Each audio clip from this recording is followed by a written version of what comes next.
every I was a single party day, favor. I try to make people laugh. What does that mean? Party favor. Doing one in a car. I was somebody you could take off the table. That's not fiction. That's testimony very from someone important who to me. survived it. One of the dock every workers that is on the apple, a port strike has come strawberry, out and and a stated that they're not only striking because of being overworked and underpaid, but because they're sick and tired of hearing coming in the port screaming on cargo containers. And then there's this. I'm gonna need you to get rid of all the leftover pizza boxes. The what? All the boxes left over from the pizza. All the boxes. Okay. Make sure you recycle the plastic like we talked about. Let me tell you something that nobody in mainstream media is willing to piece together. Ellen DeGeneres surfaces in the Epstein documents, and almost simultaneously, sources are whispering that her involvement wasn't passive. We're not talking about being at the wrong party. We're talking about an active operational role, a handler. And allegedly, her specific target was Eva Barone Combs, Diddy's so-called adopted daughter.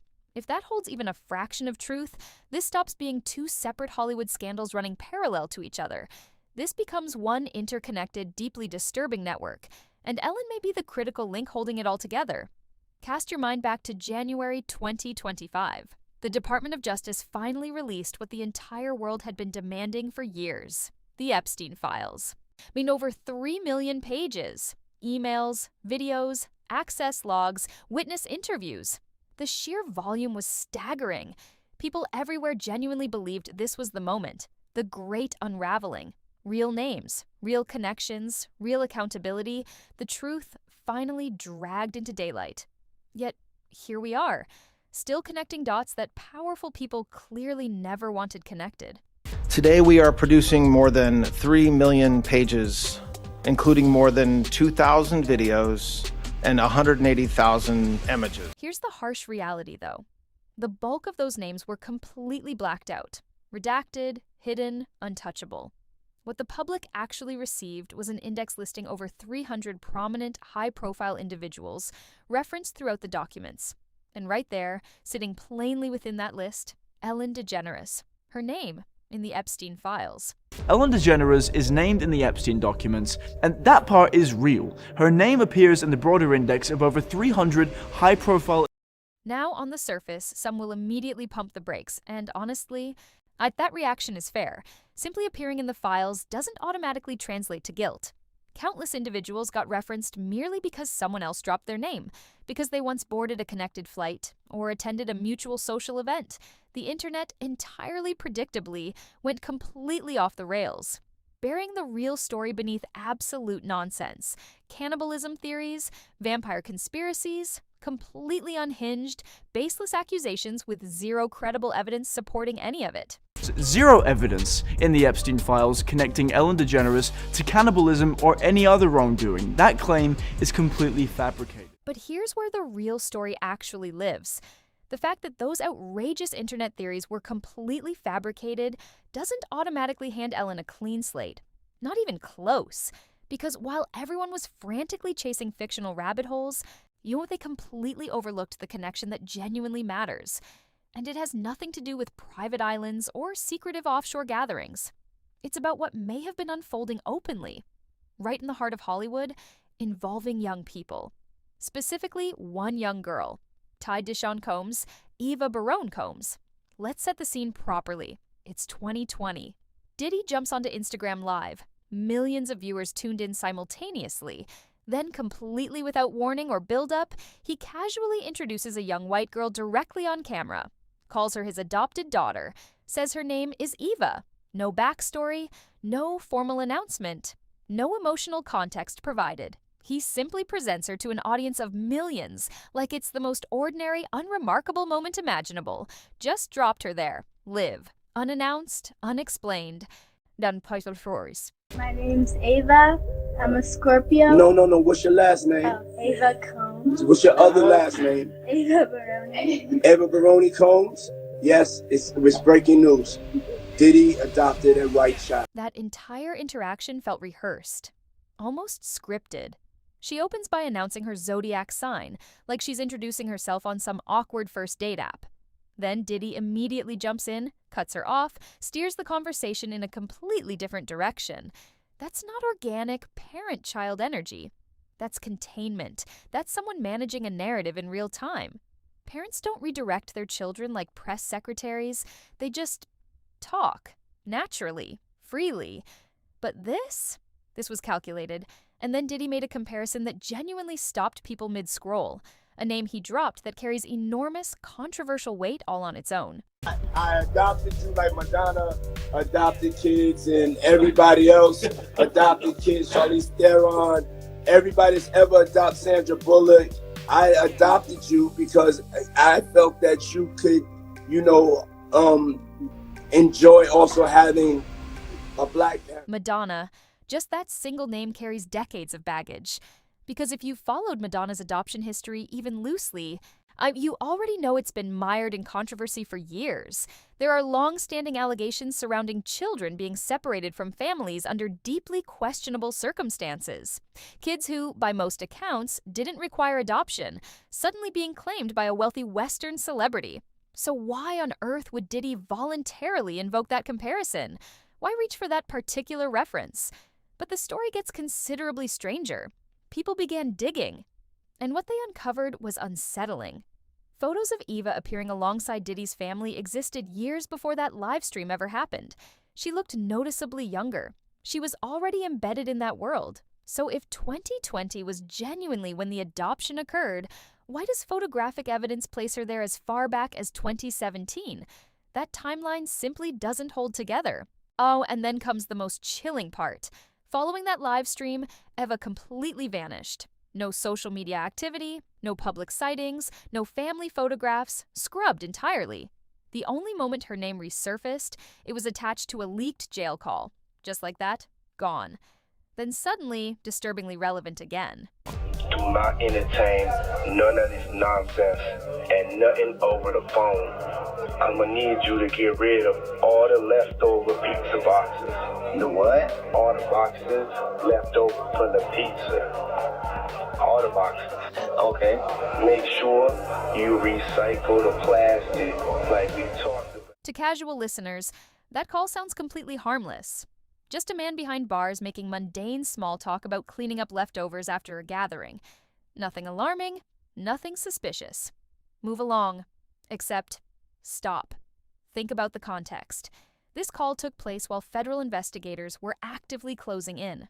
Homes had already been raided. Associates were sitting across from government prosecutors answering uncomfortable questions.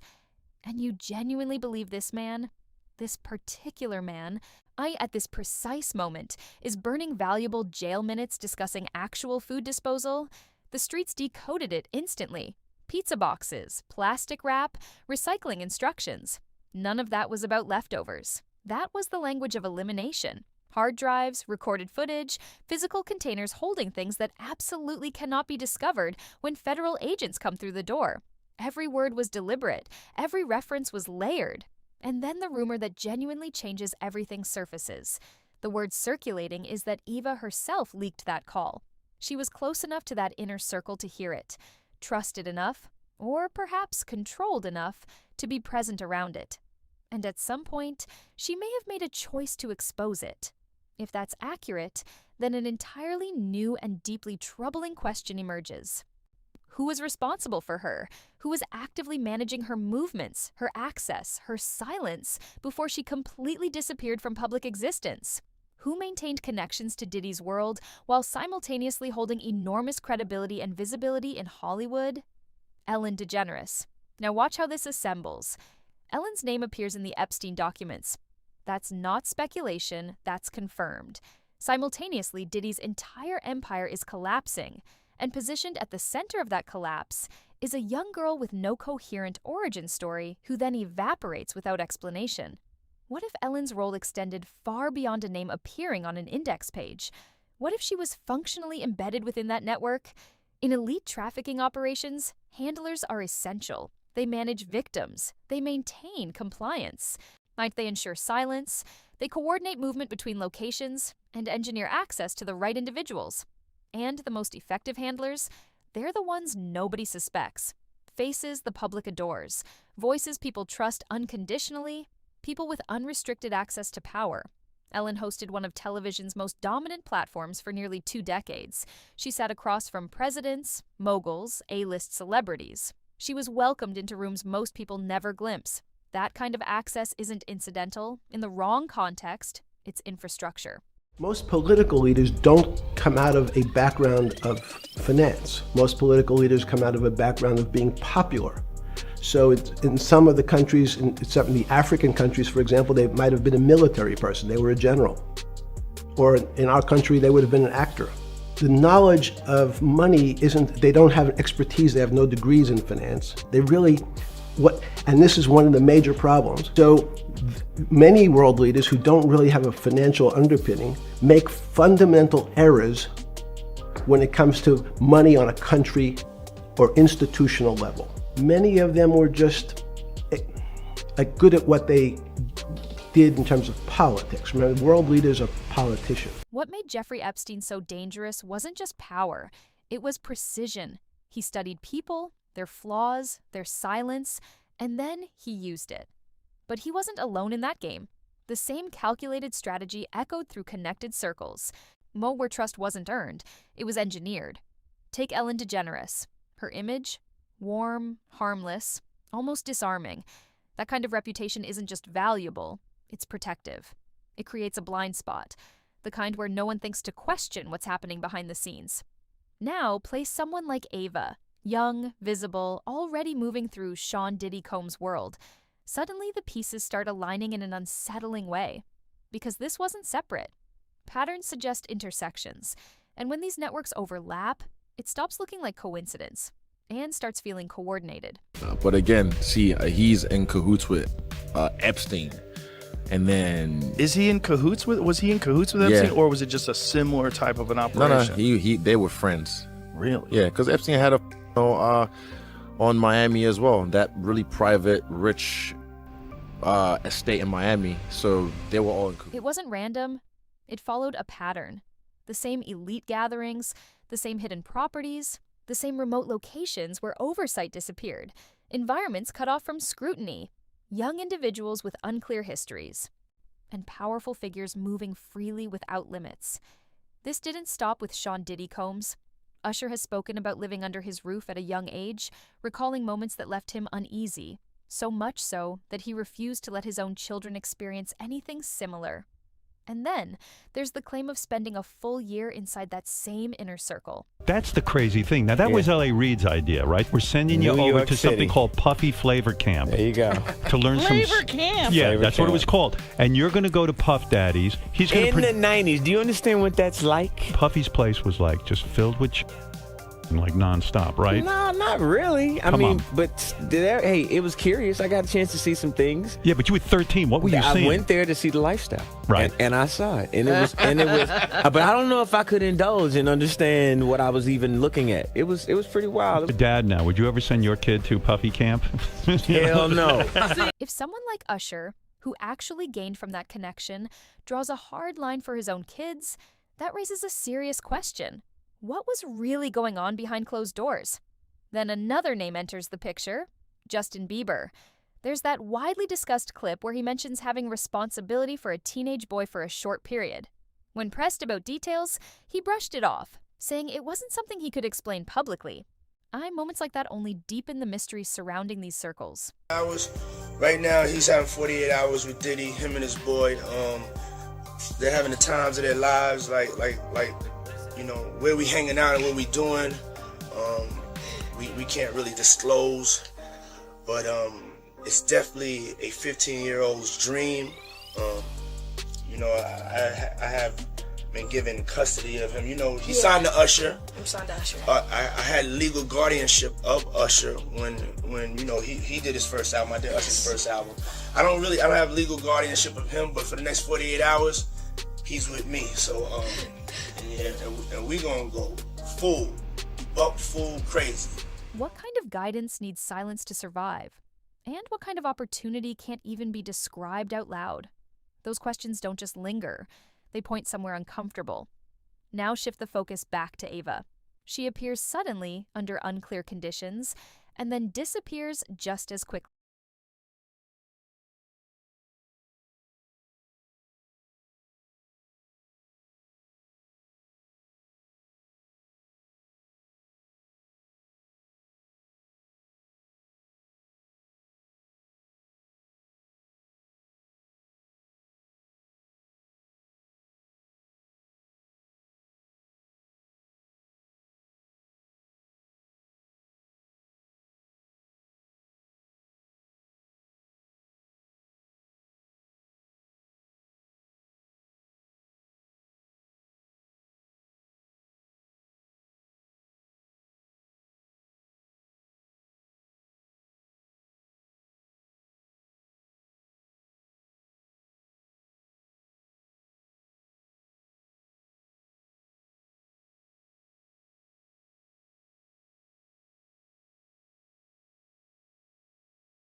I was a party favor.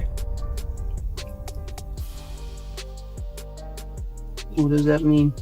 I was a party favor. I was somebody you could take off the table. So you're telling me they set I set you on a table, like when you go to a birthday party and they have gift bags for everybody that comes that have candy and toys in them, Yep. and they set them on the table. So you're telling me at the freak off parties, they put on the table instead of gift bags, and then people can do what? Now, Allie didn't name. No one ever pointed straight at Ellen DeGeneres by name. But what did surface were repeated claims about handlers, figures who didn't look suspicious, who blended in, who quietly controlled movement, communication, and silence. According to accounts from voices like Allie Carter, these weren't random people. They were positioned carefully, trusted faces managing sensitive situations behind the curtain. Now think about Ava in that context. A girl with no clear background, already circulating in Sean Diddy Combs' orbit, visible enough to exist publicly, but not prominent enough to draw deep scrutiny. The kind of presence that could appear briefly, then disappear without resistance. And that sudden vanishing act, especially after that Instagram Live, raises questions. No digital trail, no family history surfacing, nothing concrete to follow. And then, when that alleged jail call started making rounds, whispers began linking Ellen's name into the conversation, not through official channels, but through people who claimed to track these patterns closely. They started asking, why the silence? Why the relocation? Why does her name seem to fade from discussions where it once appeared? But here's the larger issue. What we've seen publicly may only be fragments. The United States Department of Justice released millions of pages tied to the Jeffrey Epstein case, yet large portions remain redacted, names obscured, testimonies incomplete. So the real question becomes, how much of the story are we actually seeing? And how much is still hidden? In total, that means that the department produced approximately 3.5 million pages in compliance with the Act. Control. That's what it all comes down to. What's been released publicly often feels like the bare minimum, not the full picture.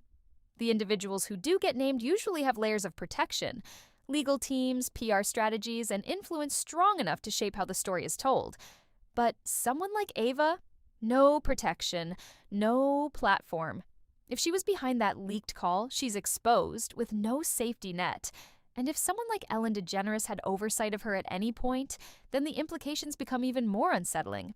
And then there's that chilling detail people keep bringing up again, the dock worker testimony. The dock workers that is on the port strike has come out and stated that they're not only striking because of being overworked and underpaid, but because they're sick and tired of hearing coming in the port screaming on cargo containers. I don't think the workers in the port strike were wanting more money because of the work that they were doing. I think they wanted more hush money to keep them quiet about what they were bringing into the ports. Diddy's house is on Star Island, which is right next to the Miami port. Then there's that disturbing testimony people can't seem to shake. The accounts from dock workers stationed near properties linked to Sean Diddy Combs. They described cargo shipments, paperwork, and containers moving in and out. But what stood out wasn't just logistics. It was what they claimed to hear. Reports of children crying out from inside those areas. And instead of staying silent, some workers reportedly chose to walk away from their jobs entirely. That decision alone suggests they believed something was seriously wrong. Now step back and look at the bigger picture. If movement through shipping routes was part of any operation, it wouldn't be random.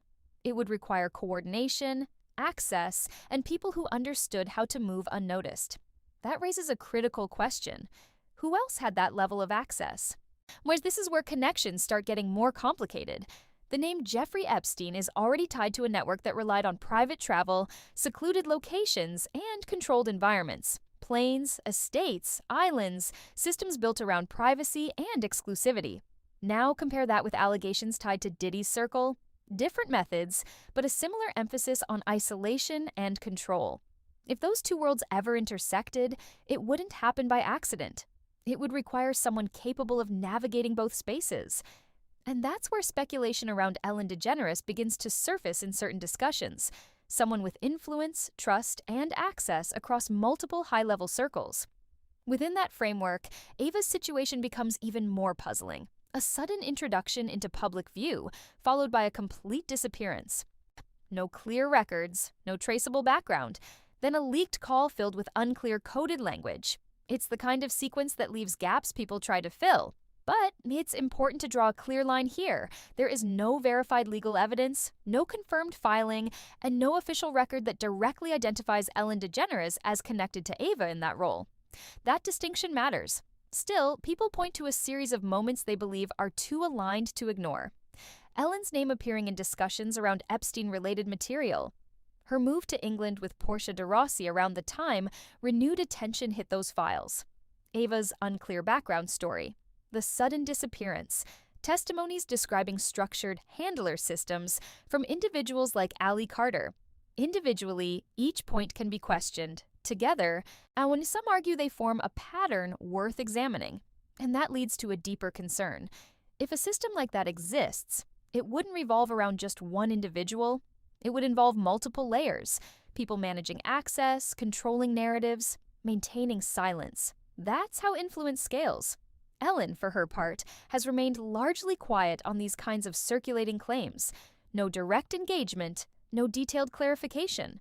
Meanwhile, much of mainstream coverage tends to focus on more extreme or easily dismissed theories, leaving more complex connections largely unexplored. So the real tension sits right there, between what's proven, what's alleged, and what remains unanswered. And when you flood spaces with potentially fake claims about cannibalism and vampires, you actually make it easier for the people who have real things to hide. Because now anyone who brings up the Epstein files may get lumped in with the conspiracy crowd. That's how disinformation works. And this is exactly why people are paying attention now. While distractions flooded the internet, wild stories, easy jokes, more things designed to be dismissed, real questions quietly stayed unanswered. Around that same time, Ellen DeGeneres stepped away from the U.S. Sean Diddy Combs began facing growing scrutiny, Ava seemingly vanished, and large portions of the Jeffrey Epstein documents remained heavily redacted. If even a fraction of these claims hold weight, if Ava was truly connected to a larger system, if figures in powerful positions were involved, then this goes far beyond one individual story. It suggests something structured, a network that could stretch across private locations, elite circles, and controlled environments, where influence and image acted as shields. That's what makes the speculation around Ellen so unsettling for some. Publicly, she represented positivity, daytime television, generosity, a trusted face welcomed into millions of homes. But critics argue that public personas don't always reflect private realities. To be clear, there is still no confirmed legal evidence directly tying her to these specific allegations. That line hasn't been crossed in any official capacity. But the unanswered questions keep the conversation alive. So now it comes down to interpretation. Is she simply a name caught in broader discussions? Or is there more beneath the surface that hasn't been revealed yet? What do you think? Coincidence? Or something deeper unfolding?